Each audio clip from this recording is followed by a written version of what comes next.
আজকে থেকে 20 বছর আগে আমি এই মাঠে খেলাধুলা করতাম। কথা বুঝতে পারছেন? বিশ্বাস করলেন না? আজকে থেকে 20 বছর আগে আমি এই মাঠে খেলাধুলা করেছি।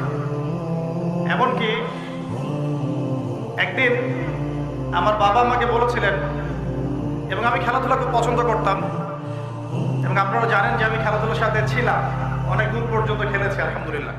তো আমার বাবা আমাকে বলছিলেন যে খেলাধুলা করতে যেতে ইচ্ছা করছে।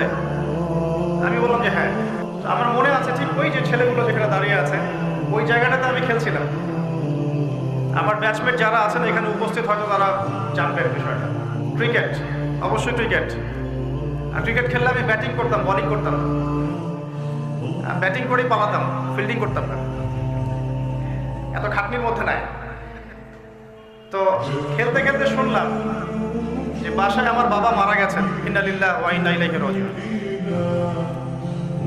আমার বাবা আর মা এখানেই থাকতেন, ঠিক এই বাজারের সামনের বাসায়। এখানে আমার শৈশবটা কেটেছে। এরপরে আমি সরকারি প্রাইমারি স্কুল উচ্চ বিদ্যালয়ে পড়েছি 1 বছর, এটা অনেকেই জানেন। আমার শৈশবটার অনেক স্মৃতি এখানে জড়িত আছে। আর আজকে তাকদীরের কি লিখন যে সেই মাঠে বসে আমি আপনাদের সামনে দ্বীনের ওয়াজ করছি। সুবহানাল্লাহ।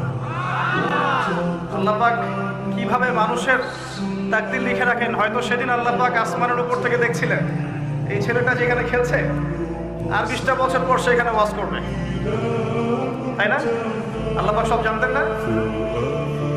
আমার পাশে ওস্তাদকে দেখছেন, এই যে ছোট ছেলেটা তেলাওয়াত করে গেল কোরআন, তার চেয়েও ছোট বয়স আমার তখন 7 থেকে 8 বছর হবে।